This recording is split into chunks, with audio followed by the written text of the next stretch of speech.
bonjour. Vous allez regarder une nouvelle émission baptisée Introspection qui a pour vocation d'interviewer sur la nouvelle télé Be Smart for Change des dirigeantes et des dirigeants sur leur savoir-être. Ce qui m'intéressait, c'est de capter leur personnalité, de leur permettre de libérer la parole, chose qu'ils n'ont pas l'habitude de faire usuellement, et de vous permettre de les connaître sous un autre prisme. Aujourd'hui, j'ai le plaisir d'accueillir Mathieu Gobi. Alors Mathieu, on a beaucoup entendu parler de lui pendant les JO, car nous avons tous, à travers le monde, admiré ce ballon extraordinaire, et il en est le concepteur et l'inventeur. A tout de suite avec Mathieu Gobi. Mathieu Gobi, bonjour. Bonjour Lucille. Je suis ravie de vous accueillir. Vous êtes la star de l'année, la star de l'été, la star des JO. On sait aujourd'hui, parce que je vous ai présenté en amont, que vous êtes l'inventeur de ce ballon, on a vu tout au long de l'été, qui ont bercé les Jeux Olympiques. Alors on va en parler bien sûr, mais on va d'abord parler de vous, petit garçon. Vous étiez déjà attiré par les ballons comme ça? Comment c'est venu? Je pense comme tous les petits garçons, plutôt ballon de foot. Oui, et ça s'est mis à grandir à un moment donné. Qu'est-ce qui s'est passé? Voilà, c'est ça. Non, le ballon et la montgolfière, c'est arrivé très tard. C'est arrivé alors que j'étais en école d'ingénieur, donc à l'âge de 20 ans à peu près. Une opportunité parce qu'un très bon copain qui est devenu mon associé habitait près d'une base de décollage de montgolfière. Et il m'a proposé qu'on fasse un vol, et on a fait ce vol ensemble et on a adoré.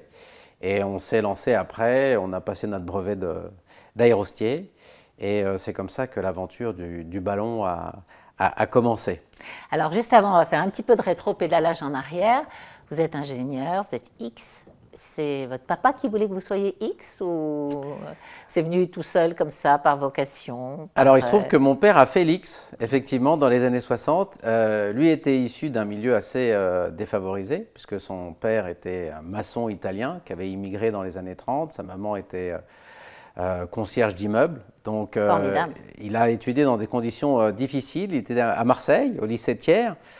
Et il avait été repéré par des profs de maths qui lui avaient dit « il faut que tu continues, il faut que tu fasses des études ». Et il avait réussi donc le concours de Polytechnique, et ça l'a vraiment amené à s'épanouir dans son métier d'ingénieur. Il a fait carrière à la SNCF, notamment après dans les filiales de transport routier, où il est devenu chef d'entreprise. Et donc oui, c'était un exemple de réussite, et puis un exemple de curiosité. Oui, c'était certainement un modèle pour moi. Ma maman aussi était très motivée pour que je fasse des études brillantes. Pour elle, je pense que c'était naturel et important voilà, que ses enfants fassent des études brillantes. Donc les deux m'ont poussé, mais sans jamais que je ressente aucune pression non plus sur une réussite nécessaire. J'en avais pas vraiment besoin parce que en fait, j'étais moi-même très motivé. Je pense que les études scientifiques me convenaient très bien et répondaient à la curiosité que j'avais d'essayer d'un peu mieux comprendre le monde. Alors, je pense que pour certains, ça passe par la philosophie. Moi, ça passait plutôt par les sciences. J'avoue que voilà, quand on prend un virage avec une voiture, comprendre ce qui se passe en termes de force, de vitesse, d'énergie. Ça vous anime? Oui, alors peut-être que ça me rassure parce que je me rends compte que je ne conduis pas mieux que des gens qui ignorent complètement tout des lois de la mécanique.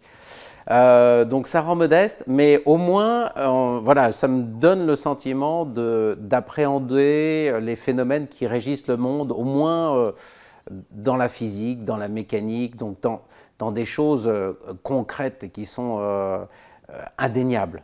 Et vous-même, vous avez des fils, je crois? Oui, j'ai 2 fils et une fille. Voilà. Et vous avez projeté le métier d'ingénieur pour eux, ou le laisser libre finalement? Non, vraiment pas forcément. En plus, j'ai 3 enfants et ils sont tous les 3 très différents.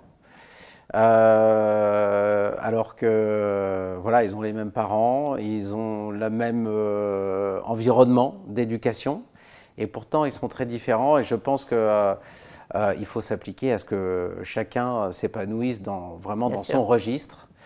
Moi, c'est comme ça que j'ai été élevé. J'ai vraiment senti une très grande liberté. D'ailleurs, j'ai un frère et une sœur, et on a chacun suivi un parcours différent, puisque moi j'ai fait des études de sciences, mon frère de commerce et ma sœur d'art. Oui, Donc voilà, il manquait plus que quelqu'un qui rentre dans les ordres et la boucle ou était peut-être bouclée. un militaire, voilà. Voilà, et la boucle était bouclée. On retrouve ce côté indépendant chez vous dans le fait que vous êtes un entrepreneur depuis toujours. Vous n'avez pas vraiment été salarié ou pas longtemps. Non, jamais. En Jamais, fait, voilà. il se trouve que voilà, j'ai créé. C'est quelque chose quand même cette indépendance, cette Oui, liberté. oui, c'est vrai, mais c'était pas un but en soi. C'est plutôt les circonstances qui ont fait que j'ai été amené à créer ma société avec mon associé, parce qu'on avait à cœur de réaliser donc ce projet, ce prototype de ballon captif, et qu'il n'y avait pas de société dans lesquelles on aurait pu faire ça ou apporter ce projet. Donc on était une sorte de start-up avant l'heure, parce qu'à l'époque, on ne parlait pas de start-up. Et il y avait très peu d'ingénieurs qui créaient leur société en sortant d'école. Aujourd'hui, c'est beaucoup plus courant et c'est formidable, parce que j'encourage tout le monde à tenter l'aventure, surtout que quand on est jeune, on ne risque pas grand-chose. Et c'est un peu l'approche qu'on avait. En réalité… Vous ne pensiez pas que ça allait durer 30 ans et qu'il y allait avoir… Non, alors… Même si vous en rêviez peut-être. Oui, en fait, on ne se projette pas aussi loin que ça, évidemment, sûr. quand on est aussi jeune. On a juste envie d'essayer. Envie d'essayer.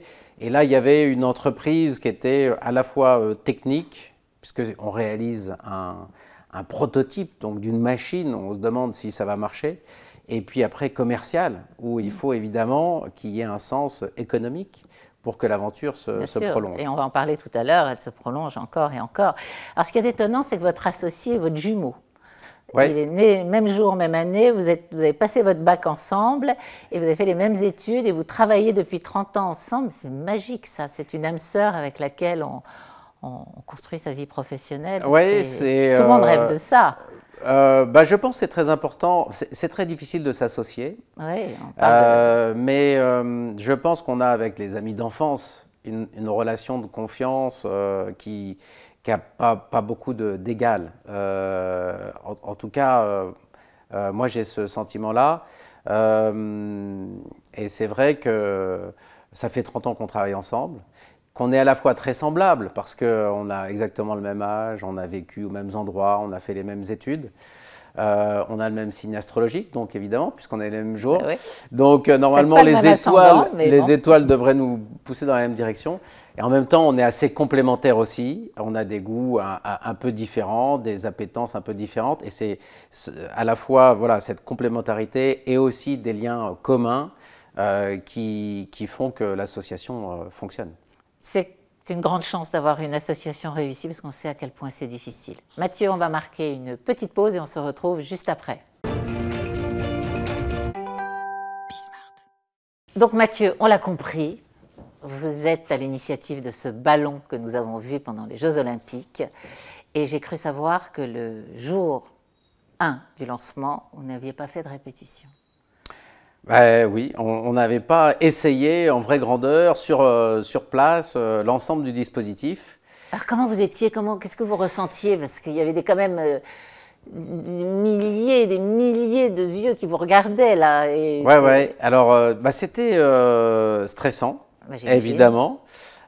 C'était aussi enthousiasmant de voir l'instant fatidique approcher. Parce qu'en fait, on se projetait, moi je me projetais depuis presque 18 mois sur, voilà, le soir du 26 juillet à 23 h, on va avoir les 2 derniers relayeurs de la flamme, ils vont arriver, ils vont se pencher.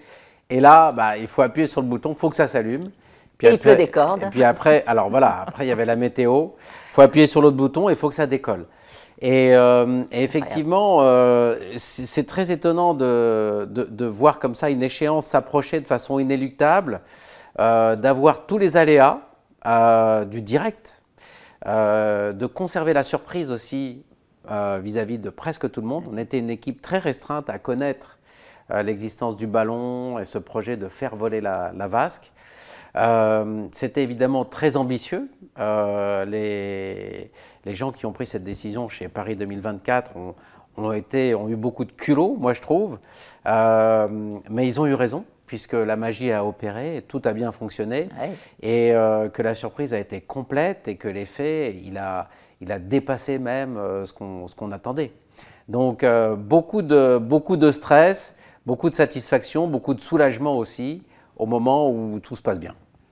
Et alors ce ballon, donc, il sert à plein de choses. Oui, alors ce ballon, c'est ma spécialité. Ça fait 30 ans que je fais des ballons de ce type. C'est un ballon captif, donc c'est un ballon à gaz. Il est rempli d'hélium. Et il fait habituellement voler des passagers. C'était la vocation première de ces ballons. C'est quoi la hauteur, 300 mètres, non? On vole à 150 mètres, 150 mètres la plupart du temps, et parfois jusqu'à 300 mètres. 150 mètres, on emporte 30 passagers toutes les 10 minutes. Et on installe des ballons de ce type dans des sites touristiques.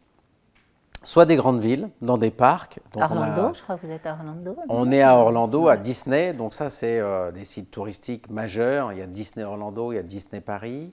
Il y a des grandes villes. Il y a Paris avec le ballon Generali. Il y a Berlin, il y a Budapest.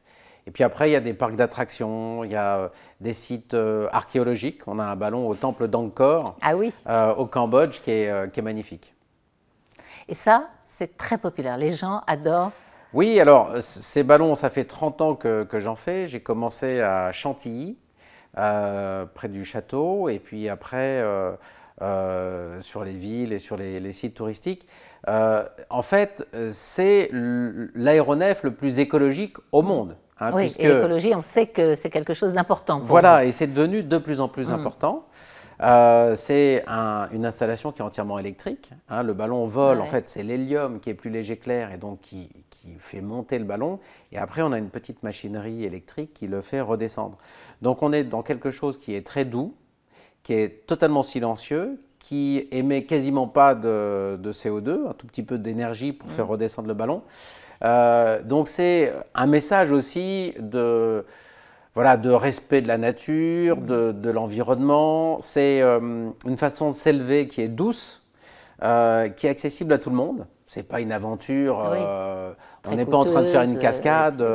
Voilà. Donc les gens y vont en famille, on a des grands-parents qui amènent leurs petits-enfants, et tout le monde apprécie. Il y a ce côté universel qu'on a retrouvé à l'occasion des Jeux Olympiques, puisque effectivement, on a constaté là que de s'élever, de voler, ça n'est jamais anodin. Il y a quelque chose qui est du domaine du rêve un peu. Exactement, c'est onirique, c'est presque magique parce qu'on a cette masse qui s'élève comme ça. Et alors le ballon, il est encore plus magique parce qu'il n'y a aucun bruit. On n'est pas en train de brûler un combustible ou de mettre en œuvre des énergies extraordinaires. Ça a l'air comme ça, en réalité, naturel. Absolument. Et pourtant, de voler, ça ne l'est pas forcément. Donc, il y a quelque chose qui est assez fascinant, qui est universel. Et moi, ce qui m'a beaucoup touché à l'occasion des Jeux Olympiques, c'est de voir cette unanimité qui est assez rare, où tout le monde a apprécié, tout le monde a trouvé ça beau et même émouvant. Il y a quelque chose complètement. Voilà, d'universel, de naturel et d'émouvant. Et puis, il y avait cette formidable idée de faire voler la vasque tous les soirs. Donc, en fait, au coucher du soleil, d'avoir ce décollage qui fait un peu le pendant entre le soleil qui se couche et puis une sorte de monument lumineux qui s'élève. Alors, tous les soirs, vous n'aviez pas le même stress que le premier jour. Vous étiez confiant avec la machine ou le stress vous a accompagné alors, pas forcément le stress, mais on va dire l'enjeu a perduré. Hein. Effectivement, avant les Jeux, je me disais que si tout se passait bien, le jour de l'inauguration, on aurait fait 90% du chemin. Et en réalité, tous les soirs, on rejouait, l'enjeu était à nouveau là. Parce que c'est comme un spectacle. En fait, je me suis senti très près d'un acteur de théâtre. Oui, c'est ça. Tous les soirs. Alors, ce qu'on n'avait pas anticipé, c'est que les spectateurs étaient là. Les gens sont venus spontanément. parce que ce n'était pas non plus une convocation, etc. On avait dit que le ballon décollerait au coucher du soleil, donc il n'y avait même pas d'horaire très précis. Mais ils étaient là. Et ils étaient là. Comme et en on fait, assiste à un coucher de soleil. Ils sont venus assister au décollage au plus près. Hein, donc on pensait que les gens verraient, puisque l'intention c'était que la vasque soit mise à disposition du plus grand nombre. Ça, c'était l'intention du designer, Mathieu Lehanner, retenu par Paris 2024. Mais on pensait que les gens le verraient comme ça en l'air. En réalité, ils sont venus pour assister au moment magique du décollage. À ce qu'ils avaient vu à la télé et ce qu'ils voulaient revivre eux-mêmes en vrai. Quelle satisfaction pour vous et votre associé, ça a dû être formidable. On va faire une autre pause et on se retrouve juste derrière. Merci. Merci Mathieu d'être là parce que vous savez qu'on va aller parler de choses un peu différentes de ce que vous avez l'habitude d'évoquer quelquefois. Et vous avez quand même accepté, même si ce n'est pas votre nature première que de vous livrer. Mais je sais que vous faites du yoga et je sais que vous êtes bouddhiste. Et j'aimerais bien savoir comment vous en êtes venu à ça. Alors, en réalité, le bouddhisme, j'ai rencontré très tôt parce que ma mère pratiquait le bouddhisme et donc j'ai été assez vite initié, familiarisé aux notions Assez tôt, c'est quel âge? C'était 15 ans. D'accord. À 15 ans. Et en fait, ça m'a accompagné dans mes études. Ça m'a beaucoup équilibré dans mes études. Le bouddhisme, c'est un humanisme, c'est une sagesse, c'est une philosophie. Et ça permet de mettre en perspective, en fait, les efforts que l'on fait.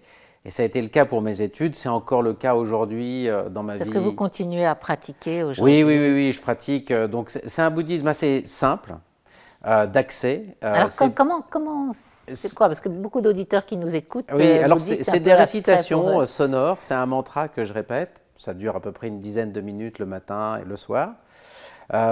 C'est un bouddhisme qui a toute la sagesse des enseignements bouddhiques qui sont très vastes et une pratique qui est faite pour les gens qui ont des activités normales de tous les jours. Donc, il s'inscrit vraiment dans le quotidien. Ce n'est pas du tout des retraites compliquées ou des méditations qui demandent des efforts ou un talent particulier. C'est vraiment une récitation dynamique. Du même mantra? Du même mantra. Depuis toutes ces années où... Oui, il y a un mantra et puis il y a des extraits d'un sutra qui est le Sutra du Lotus qu'on considère comme étant le cœur de l'enseignement bouddhique qui résume les grands principes bouddhiques, donc essentiellement la causalité, hein, donc toute cause a un effet, tout effet a une cause, donc ça entraîne le karma, ça entraîne une certaine approche de la vie, une grande responsabilité vis-à-vis des phénomènes qui apparaissent. Et donc cette pratique, elle permet pour moi, hein, de s'inscrire de donner du recul à ce qu'on fait, de s'inscrire dans des buts plus grands, de partager ces buts, de comprendre aussi, de s'interroger, de faire attention à ce qui nous arrive. Et il y a aussi quelque chose de très important dans le bouddhisme, c'est cette tradition d'échanger avec les autres sur les expériences que l'on fait. Donc, savoir... C'est-à-dire que vous vous retrouvez en groupe? On fait des réunions, une fois par mois où chacun partage un peu ses expériences. Ça, la parole est libérée. Donc Oui, et puis l'idée, c'est de montrer comment, par l'expérience, on peut illustrer des principes bouddhiques. Par exemple, il y a la notion de karma. Vous savez, le karma, ça semble, bon, ça peut être un peu la destinée. En réalité, c'est une destinée assez dynamique parce qu'on peut infléchir son karma en plantant justement des causes nouvelles. Et donc, de comprendre le fonctionnement du karma, de comprendre ce qui nous arrive à la lumière de cet enseignement, ça permet de changer en fait d'attitude. Moi, je trouve que c'est très constructif, très responsabilisant. Vous voulez dire que quand il y a des schémas répétitifs qui vous arrivent comme ça, qui ne sont pas toujours très agréables, on se pose, on observe, on se dit là, il y a quelque chose de pas normal, et donc on va réfléchir à la causalité de ce qui arrive. Oui, alors réfléchir, mais en même temps, réfléchir, ça ne va pas forcément nous donner la solution. L'idée, c'est de planter des causes, donc en fait d'élever son état de vie. Le vrai fonctionnement du bouddhisme, c'est de prendre le recul. C'est d'élever son état de vie. C'est que, en fait, ce qui nous arrive à l'extérieur est le reflet de ce qu'on est à l'intérieur. Ça, je pense qu'on a tous fait l'expérience de ça. Parfois, si on est un peu négatif ou un peu agressif, ce qui va nous arriver va être le reflet. C'est vraiment le reflet, comme le reflet dans un miroir, va être le reflet de l'état de vie qu'on apporte. Et donc, le principe du bouddhisme, c'est d'élever son état de vie, d'arriver avec quelque chose de positif, de généreux, de constructif, et de déclencher autour de soi, en retour, des choses qui sont constructives. C'est l'énergie, en fait, tout ça. C'est une question d'énergie. Ouais. Et la pratique du bouddhisme, c'est un moyen pour élever son état de vie, pour élever cette énergie, justement, et la partager avec les autres. Et bouddhisme et yoga, c'est souvent lié ou ça c'est Ça fait partie un peu de la même dynamique. Le yoga, c'est vraiment calmer les fluctuations de la pensée. Donc c'est, vous voyez, le bon yogi normalement se nourrit de l'air. Ouais. Et donc il doit avoir une bonne posture pour bien respirer, et bien respirer pour calmer son esprit qui a un peu tendance à partir dans tous les sens. Je trouve que les deux sont des humanismes, c'est-à-dire qu'il y a quand même cette idée qu'au fond, l'homme est bon et qu'il suffit d'éliminer ce qui parfois le rend mauvais pour retrouver cette bonté, ce côté constructif. C'est enlever les épluchures d'oignons pour atteindre le centre. Oui, et que le centre, il va être bon. Voilà, vous voyez que, donc, par exemple, dans le yoga, c'est calmer toutes ces vicissitudes, ces pensées. Ça, c'est la méditation, non? Ça. Oui, alors ça, c'est de la méditation. Mais la méditation, c'est pas si facile que ça. C'est pas accessible à tout le monde, je pense. Et vous en faites, vous, de la méditation en plus de tout ça? Non, pas vraiment. Non. Mais les récitations qu'on a dans le bouddhisme, c'est... Ce que vous appelez les mantras, en fait. Oui, c'est entre une prière et une récitation. Une prière, alors qu'il n'y a pas de divinité, mais c'est une prière parce que on va faire preuve de détermination. On va exprimer sa détermination dans un but. Donc ça ressemble à une prière. Et puis c'est une méditation parce que c'est aussi une sorte de lâcher prise. On ne fait pas tout par la pensée. Justement, on agit aussi en élevant son état de vie, en essayant d'éliminer des angoisses, des pensées négatives, donc d'éliminer des choses, de faire ressortir son humanité. Et donc c'est aussi une forme de méditation, d'éliminer les choses qui viennent nous polluer et d'aller se ressourcer au plus profond de son humanité pour la laisser s'exprimer. Vous n'imaginez pas votre vie aujourd'hui sans le bouddhisme? Non. Ça serait compliqué. Non, ça m'est arrivé d'interrompre la pratique pendant plusieurs mois. Pourquoi? Parce que par flemme, on va dire. Non, mais parce que ça constitue quand même un effort. Ouais. C'est un peu comme le sport, il faut se forcer pour le faire et après on a des bienfaits. La pratique bouddhique, c'est un petit peu ça. Ce qui m'a manqué quand j'ai arrêté pendant longtemps, c'est ce côté dynamique qu'il y a quand on pratique le bouddhisme. Parce qu'il y a une énergie derrière les mots, c'est ça? Oui, et puis on utilise sa vie comme un matériel expérimental. C'est-à-dire qu'on observe sa vie et on essaye de mettre en œuvre des principes pour améliorer certaines choses. Donc il y a un côté très, très dynamique, très constructif. J'ai l'impression que sans ça, j'aurais peut-être une attitude plus passive. Et je pense que parfois, on a ce sentiment d'être un peu ballotté par les événements, de faire quelque chose sans véritablement l'avoir choisi, de se demander pourquoi est-ce qu'il nous arrive ceci ou cela, de rentrer dans la plainte. La plainte, c'est typiquement pas du tout bouddhique. Si vous arrive quelque chose, c'est qu'il y avait une cause. Donc il faut trouver le libre arbitre d'agir sur son karma. Voilà, et on a quelque chose là de constructif qu'on appelle la révolution humaine et qui consiste vraiment à prendre en main ce qui nous arrive dans une direction voilà, dans laquelle on a vraiment... on prend les choses en main, pardon. On met sa vie dans une direction. Ah, bah, écoutez, c'est extrêmement intéressant. Et on va refaire une petite pause et se retrouver juste après. Merci, merci pour ce partage. Mathieu, vous êtes ingénieur, donc il y a une question que je ne peux pas ne pas vous poser. Pourquoi est-ce qu'il y a aussi peu de femmes ingénieurs, encore en 2024? Alors, je ne sais pas, mais je souhaite qu'il y en ait plus. Moi-même, j'en ai recruté et j'ai toujours été satisfait de ce que les femmes apportent dans des équipes techniques et scientifiques. C'est pas facile à expliquer parce que on le voit aujourd'hui avec la confusion des sexes. Il y a des gens qui savent même pas très bien s'ils sont garçons ou filles. Et puis chacun a sa part de féminité, chacun a sa part de masculinité.